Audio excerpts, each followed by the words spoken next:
اللہ تعالیٰ نے مختلف انبیاء کو کتابیں دیں، رسول اللہ صلی اللہ علیہ وسلم کو بھی ایک کتاب دی۔ جو پچھلی کتابیں ہیں ان کے بارے میں ہم یہ مانتے ہیں، جانتے ہیں کہ وہ اس اصل صورت میں محفوظ نہیں ہیں جس صورت میں آج قرآن مجید ہمارے پاس ہے۔ میں گفتگو کی ابتدا یہاں سے کرنا چاہتا ہوں کہ آپ مجھے یہ سمجھائیے، یہ بتائیے کہ رسول اللہ صلی اللہ علیہ وسلم کے معاملے میں اور جو پچھلے انبیاء کے ساتھ اللہ تعالیٰ نے کتابیں نازل کیں، ان میں جوہری فرق کیا ہے؟ یعنی اگر اللہ چاہتے تو ان کو بھی محفوظ کرتے جیسے قرآن مجید کو محفوظ کیا؟ اس سے پہلے جو کتابیں نازل ہوئیں وہ اس دور میں نازل ہوئیں جب نبوت کا سلسلہ جاری تھا۔ ٹھیک، اللہ تعالیٰ پیغمبر بھیج رہے تھے، پے در پے پیغمبر بھیج رہے تھے۔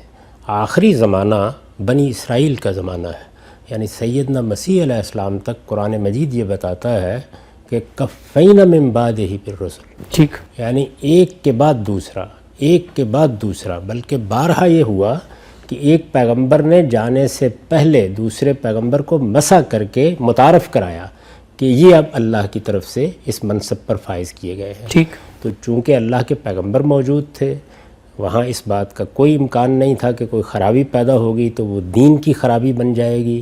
لوگ رجوع بھی اصلاً پیغمبری کی طرف کر رہے تھے، ٹھیک، یعنی کتاب اس کے ساتھ ایک کردار ادا کرتی تھی، لیکن رسالت مآب صلی اللہ علیہ وسلم پر نبوت ختم ہو رہی تھی۔ اس کے بعد تو دونوں کام کتاب ہی کو کرنے تھے، یعنی اب ہمارے پاس انذار و بشارت کا ذریعہ کیا ہے؟ قرآن مجید۔ ہدایت کا ذریعہ کیا ہے؟ قرآن مجید۔ دین کی حتمی حجت کیا ہے؟ قرآن مجید۔ خود رسالت مآب صلی اللہ علیہ وسلم کی نبوت کا ثبوت کیا ہے؟ قرآن مجید۔ تو قرآن مجید کی یہ خاص حیثیت ہے جو ختم نبوت کی وجہ سے اس کے ساتھ متعلق ہو گئی ہے۔ اللہ تعالیٰ نے اس میں خصوصی اہتمام کیا، اور یہ خصوصی اہتمام ہوا کس طرح سے ہے؟ یعنی یہ عالم اسباب میں ہوا ہے۔ اللہ تعالیٰ ایسے ہی کرتے ہیں، یعنی یوں نہیں ہوا کہ آپ کے گھر میں قرآن کا ایک نسخہ پہنچا دیا گیا ہو، یا موجودہ زمانے میں یک بیک ہم نے انٹرنیٹ کھولا اور معلوم ہوا کہ قرآن اس پر نازل ہو رہا ہے، یا کسی مطبعے کو قرآن دے دیا گیا اور اس کی پریس نے خود بخود اس کو چھاپنا شروع کر دیا۔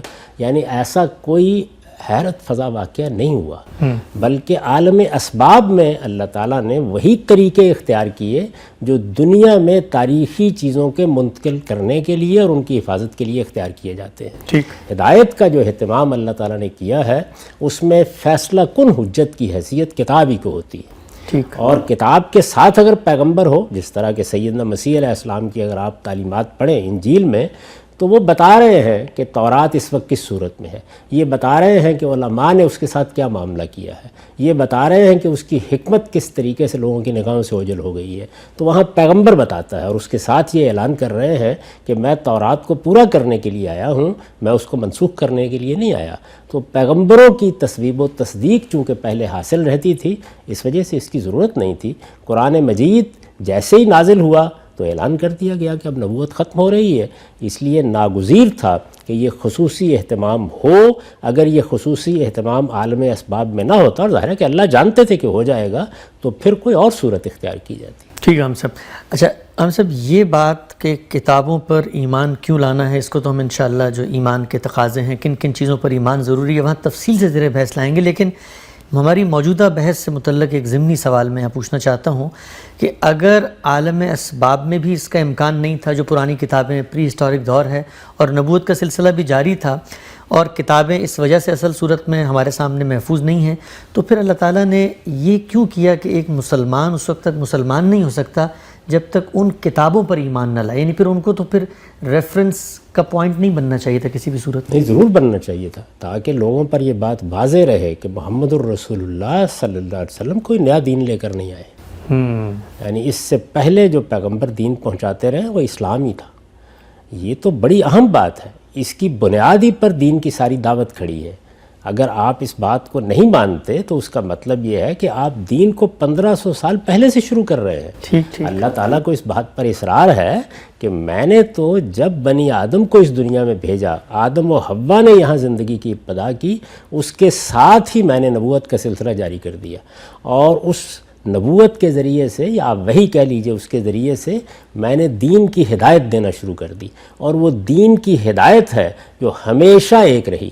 یعنی وہ بنیادی بات یہ کہ آپ نے ایمان لانا ہے، کن چیزوں پر ایمان لانا ہے، یہ بات کہ اخلاقی اصول کیا ہیں، یہ بات کہ آپ کو طیبات اور خبائث کے بارے میں خور و نوش میں کن چیزوں کا اہتمام کرنا ہے، یہ بات کہ بدن کی طہارت کے لیے کیا چیزیں ضروری ہیں، عبادات میں کیا چیزیں ضروری ہیں، یہ دین تو کبھی تبدیل ہی نہیں ہوا، ہمیشہ سے ایک ہی رہا۔ البتہ یہ ہے کہ اجتماعی زندگی سے متعلق جو بعض احکام ہیں ان میں کچھ تبدیلیاں اور تغیرات تمدن کی تبدیلیوں کی وجہ سے ہوتے رہے، بلکہ بعض موقعوں پر ابتلاء کے لیے بعض احکام دیے گئے۔ اللہ تعالیٰ کی شریعت دینے یا دین بتانے کا ایک اور پہلو یہ ہے کہ اس میں بعض اوقات ابتلاء کے لیے یعنی امتحان کے لیے بھی کسی قوم کو یا فرد کو کچھ ہدایات کی جاتی ہیں۔ اس طرح کی چیزیں تبدیل ہوتی رہیں، باقی وہ بالکل اسی طرح رہا جس طرح کہ آدم علیہ السلام کے زمانے سے چل رہا تھا۔ تو رسالت مآب صلی اللہ علیہ وسلم تک اس دین کی تاریخ بنانا بہت ضروری ہے۔ یہ اسٹیبلش ہونا چاہیے کہ کوئی نئی ہدایت نہیں ہے، یہ انبیاء کا دین ہے، یہ سب نبیوں کا دین ہے، وہ سب کے سب اس کی پیروی کرتے رہے، ہم سب نبیوں کو ماننے والے ہیں۔ لا نفرق بین احد من رسلہ، انسان نے جو دین اپنی طرف سے بنایا ہے جس کو میں صوفیانہ مذاہب سے تعبیر کرتا ہوں، اس کی مختلف صورتیں ہیں لیکن بحیثیت مجموعی وہ بھی ایک عالمگیر دین ہے، وہ انسان نے خود پیدا کیا ہے۔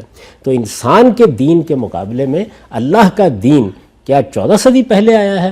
قرآن مجید کہتا ہے ان الدین عند اللہ الاسلام، ہمیشہ سے ایک ہی دین رہا ہے، اور پھر اعلان کرتا ہے باقاعدہ ایک ایک پیغمبر کا نام لے کر کہ شرع لکم من الدین ما وصى بہ نوح والذی اوحینا الیک وما وصینا بہ ابراہیم وموسیٰ وعیسیٰ ان اقیموا الدین ولا تتفرقوا فیہ۔ یعنی رسالت مآب صلی اللہ علیہ وسلم کو خطاب کر کے یہ کہا ہے کہ ہم نے بالکل وہی دین آپ کو دیا ہے جو اس سے پہلے کے نبیوں نے کو دیا تھا، پھر نام لیے ہیں۔ ہم نے نوح کو یہی دین دیا تھا، ہم نے ابراہیم کو یہی دین دیا تھا، ہم نے موسیٰ و عیسیٰ کو یہی دین دیا تھا علیہم السلام۔ ان سب کو یہ دین دے کر ہم نے ہدایت بھی ایک ہی کی تھی کہ ان اقیم الدین، اس دین پر قائم رہو، اس کو اپنی زندگی میں اختیار کیے رکھو، اس پر عمل پیرا رہو، اور اس میں کوئی تفرقہ پیدا نہ کرو۔ تفرقہ پیدا نہ کرو یعنی مطلب یہ ہے کہ ایک ہی دین، وحدت کے ساتھ دین، اللہ کی ایک ہی ہدایت، اس کو ایک ہی مان کر آگے چلو۔ تو یہ قرآن مجید کی دعوت کی بنیاد ہے۔ اسی کو نہ سمجھنے کی وجہ سے بعض لوگ مستشرقین میں سے یہ بحثیں اٹھا دیتے ہیں کہ محمد الرسول اللہ نے فلاں بات کہاں سے لی، فلاں بات کہاں سے لی۔ لینی کہاں سے تھی؟ وہ تو اسی سب کچھ کو زندہ کرنے، اسی کو رائج کرنے کے لیے آئے تھے جو اس سے پہلے کے پیغمبر لا چکے تھے۔ چنانچہ ایک مقام پر قرآن مجید میں تمام پیغمبروں کا یعنی بڑے بڑے پیغمبروں کا ذکر کر کے آخر میں کہا ہے فَبِہُدَاهُمْ اقتدِ، آپ انہی پیغمبروں کی ہدایت کو دنیا کے سامنے پیش کریں گے۔ سیدنا ابراہیم علیہ السلام کو نبوت کے دوسرے دور میں امام بنایا گیا۔ یہ کہا گیا کہ انی جاعلک للناس اماما، گویا اب قیامت تک کے لیے آپ پیشوائی کے منصب پر فائز ہیں، امامت کے منصب پر فائز ہیں، اور اس امامت کا مطلب کیا تھا کہ اب نبوت آپ کی اولاد میں رہے گی۔ چنانچہ پہلے بنی اسرائیل میں نبی آتے رہے، اس کے بعد یعنی 2000 سال قبل مسیح سے یہ سلسلہ ایک دوسرے مرحلے میں داخل ہو گیا کہ اب ابراہیمی کی اولاد میں اللہ کے پیغمبر آئیں گے، اور پھر آخری پیغمبر کی بعثت بھی سیدنا ابراہیمی کی اولاد میں ہوئی، یعنی بنی اسماعیل میں۔ تو یہ نبوت کی تاریخ ہے۔ اس وجہ سے اگر یہ بات نہ بیان کی جاتی اور ہم ان چیزوں پر ایمان نہ رکھیں اور ان سب کتابوں کو اپنی کتابیں نہ سمجھیں تو ہم تو اپنی تاریخ اور اپنا حافظہ کھو بیٹھتے ہیں۔ یہ پورے دین کی بنیاد ہے، اس کو سمجھنا بھی ضروری ہے اور سمجھانا بھی ضروری ہے۔